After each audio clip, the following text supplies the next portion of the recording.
10th class के छात्रों के लिए आज नया चैप्टर शुरू कर रहे हैं, समरूप त्रिभुज। ये ज्यामिति से संबंधित चैप्टर है। प्रीवियस नॉलेज की इसमें ज़्यादा आवश्यकता होती है। इसका पहला प्रमेय है थेल्स प्रमेय। कौन सा प्रमेय है? थेल्स प्रमेय। इस थेल्स प्रमेय को आधारभूत आनुपातिकता प्रमेय भी कहते हैं। आधारभूत आनुपातिकता प्रमेय। अब इस थेल्स प्रमेय को समझने के लिए हमें कुछ पॉइंट ऐसे हैं जो पहले से मालूम होने चाहिए। वो पॉइंट क्या है? सबसे पहला पॉइंट ये है कि त्रिभुज का आधार बदलने पर, अगर आधार बदलने पर ऊंचाई बदल जाती है। जैसे हमने ये कोई त्रिभुज लिया, ये त्रिभुज है ABC।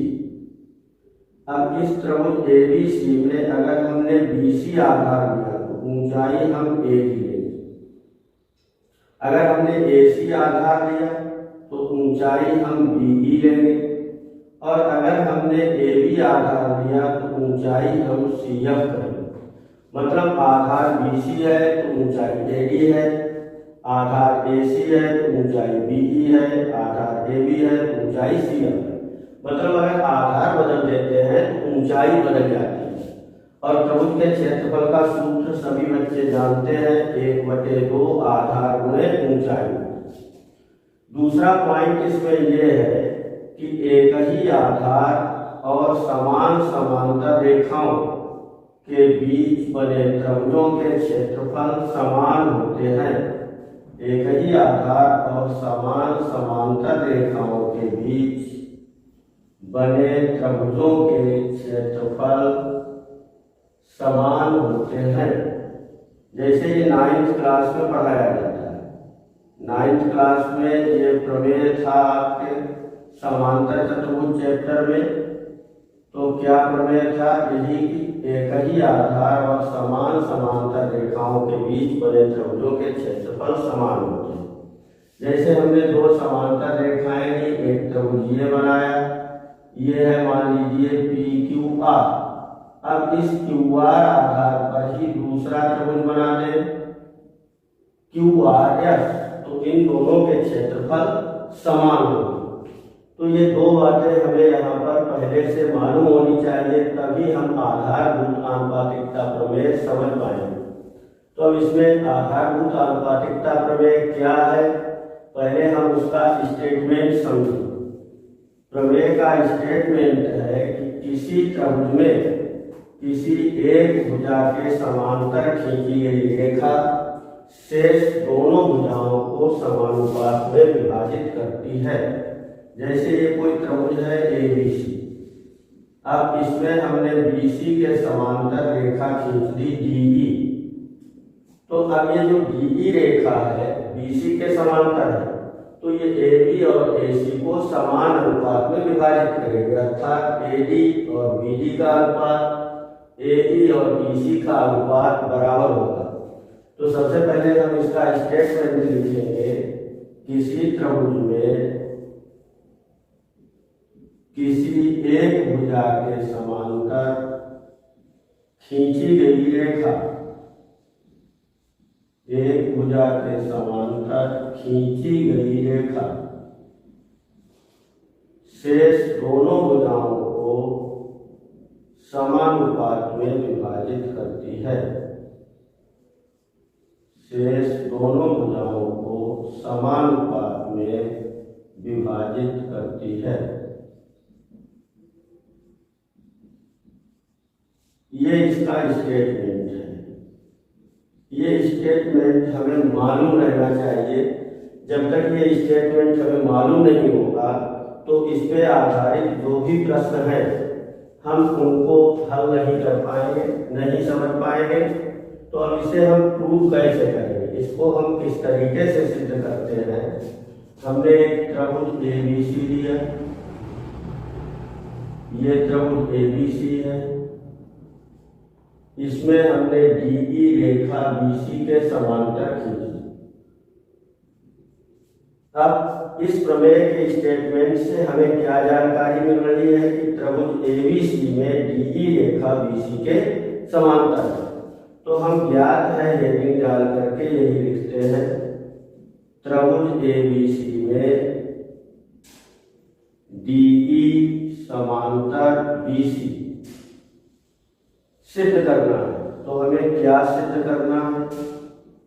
स्टेटमेंट में ये दोनों बातें लिखी होती हैं, इसी स्टेटमेंट से समझ करके ज्ञात है और सिद्ध करना है, लिखना है। तो हमें वो ये कह रहा है कि शेष दोनों भुजाओं को समानुपात में विभाजित कर, मतलब एबी के दो भाग हुए एडी और बीडी, एसी के दो भाग हुए एई और ईसी, इनके अनुपात समान होने चाहिए। तो हमें सिद्ध करना है एडी अपान बीडी बराबर एई अपान ईसी, ये बात हमें सिद्ध करनी है। अब ये सिद्ध करने के लिए हम रचना करेंगे। रचना क्या करेंगे? बी से ई को मिला देंगे, सी से डी को मिला देंगे और ई से एक लंब रेखा हमने खींची ईएम एडी और डी से एक लंब रेखा खींची हमने डीएन एडी।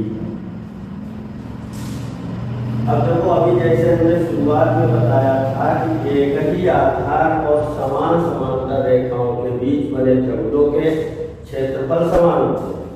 तो ये त्रिभुज देखेंगे बीडीई और दूसरा त्रिभुज देखेंगे सीडी। इनका आधार क्या है? डीई है और ये डीई और बीसी समांतर रेखाओं के बीच बने हुए हैं। तो हम यहाँ पहले तो ये रचना लिख दें जो हमने किया है। क्या किया है रचना में? हम लिखेंगे ईएम लंब एडी, ईएम लंब एडी तथा डीएन लंब एई खींचा। बिंदु बी को ई से तथा सी को डी से मिलाया, डी से मिलाया, ये हमने रचना। अब अभी जो हमने पॉइंट आपको बताया था, तो एरिया बीडीई और एरिया सीडीई बराबर होंगे। क्यों बराबर होंगे? क्योंकि ये दोनों त्रिभुज एक ही आधार और समान समांतर रेखाओं के बीच बने हैं। तो हम यहाँ उत्पत्ति डाल करके लिखेंगे, चूंकि त्रिभुज VDE तथा त्रिभुज CDE एक ही आधार, अब हम इनका आधार DE ले रहे हैं, एक ही आधार DE तथा समांतर रेखाओं DE एवं BC के बीच बने हैं।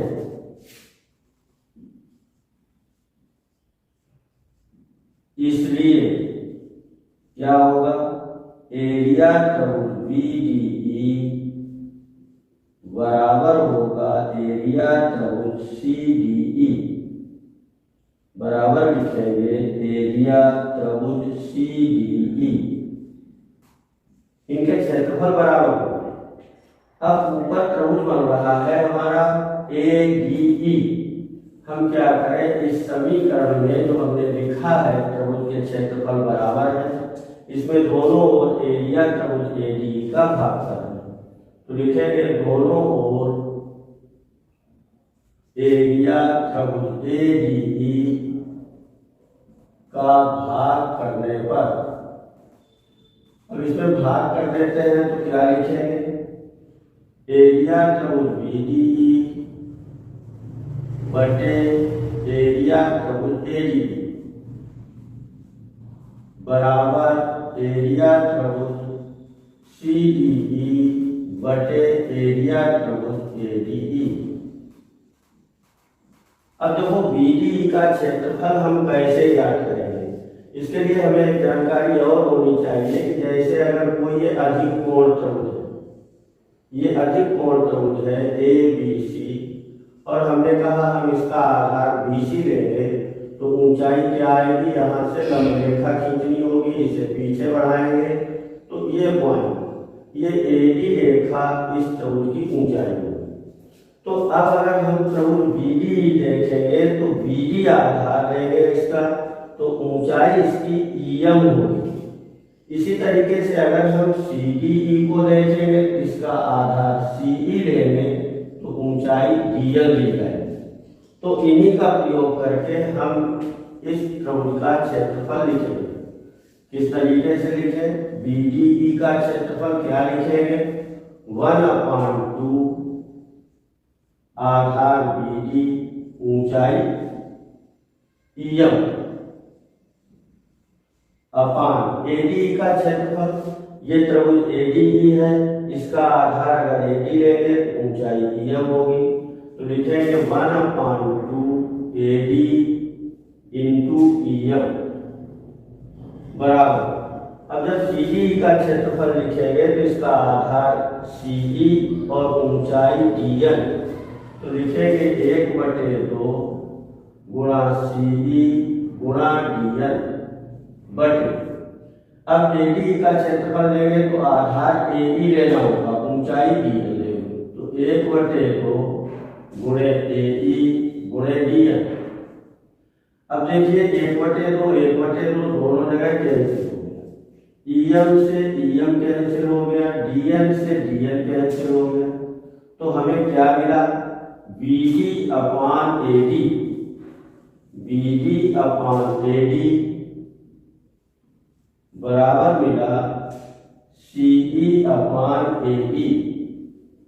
अब ये बराबर है चीजें, तो अगर हम इन्हें पलट देते हैं तो भी ये बराबर रहेगी, तो हम लिख देते हैं एडी बटे बीडी बराबर एई अपान सीई। यही थेल्स प्रमेय है, यही हमें सिद्ध करना था कि समांतर खींची गई रेखा शेष भुजाओं को समानुपात में विभाजित करती है। एडी और बीडी का अनुपात, एई और ईसी का अनुपात बराबर है। अब इस थेल्स प्रमेय में दो उपप्रमेय भी शामिल होते हैं कि अभी हमने इनके टुकड़ों का अनुपात बराबर किया। जो एबी के दो टुकड़े हमें मिले थे, एडी और बीडी, एसी के दो टुकड़े एडी और ईसी, इनका अनुपात बराबर था। अब अगर हम एडी और एबी का अनुपात देखेंगे तो वो एई और एसी के बराबर होगा, या हम एबी और बीडी का अनुपात देखेंगे तो वो एबी और ईसी के अनुपात के बराबर होगा। तो अब जैसे ये ऊपर जो रिजल्ट आया था, इस रिजल्ट में हम दोनों और एक जोड़ दें तो हमें एक नया उपप्रमेय मिल जाएगा। तो उपप्रमेय एक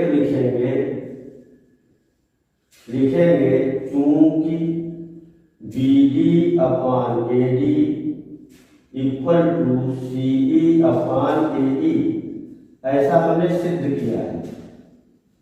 अब जब ये हमने सिद्ध किया है, इसमें हम दोनों ओर एक जोड़ दें, दोनों ओर एक जोड़ने पर तो क्या रिजल्ट मिलेगा, लिखेंगे बीडी अपान एडी प्लस 1 बराबर ईसी अपान एई प्लस 1। अब देखो अगर हम इसे सॉल्व करते, जैसे भिन्न हल करते हैं, तो एडी का गुणा 1 में होगा, तो बीडी प्लस एडी अपान एडी आएगा, इसलिए बीडी प्लस एडी अपान एडी।